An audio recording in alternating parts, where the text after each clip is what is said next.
নমস্কার বন্ধুরা, কাকুলির অমৃত কথার আরও একটি নতুন পর্বে আপনাদের সকলকে জানাই স্বাগত। আজকের পর্বে আমরা জানব দেবাদিদেব মহাদেবের কোন ফুলে সন্তুষ্ট, মহাদেবের পছন্দের কিছু ফুল যা আপনি এই শ্রাবণ মাসে মহাদেবকে অর্পণ করতে পারেন।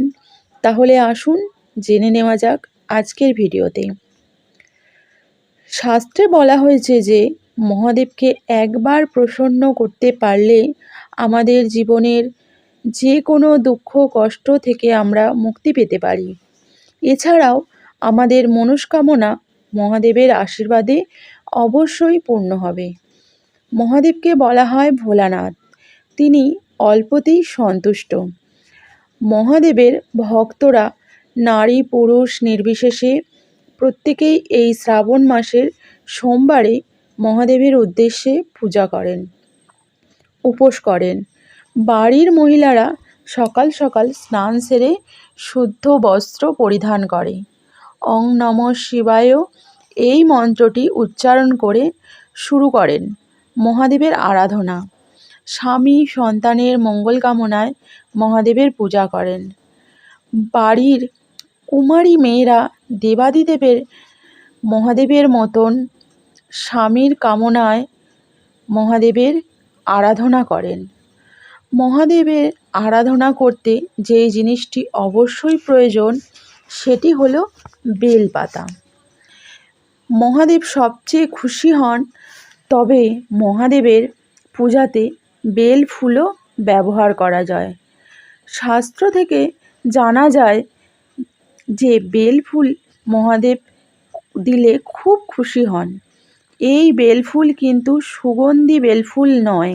যে বেল গাছে ফুল থেকে ফল হয় সেই বেলফুল মহাদেবকে অর্পণ করতে পারেন। বেলফুলের যে মাঙ্গলিক গুণ রয়েছে তা আমাদের জীবনে শুভ প্রভাব নিয়ে আসে এবং শিব ঠাকুর বেজায় খুশি হন। যদিও এই বেলফুল একটু দুর্লভ, তবে যদি আপনারা এই বেলফুল পান তবে অবশ্যই মহাদেবকে নিবেদন করুন। শ্রাবণ মাসের সোমবারগুলিতে ফল পাবেন আপনারা হাতে না হাতে। মহাদেবের পছন্দের আরও একটি ফুল হলো ধুত্রা ফুল। ধুত্রা ফুল মহাদেবের খুবই পছন্দের একটি ফুল।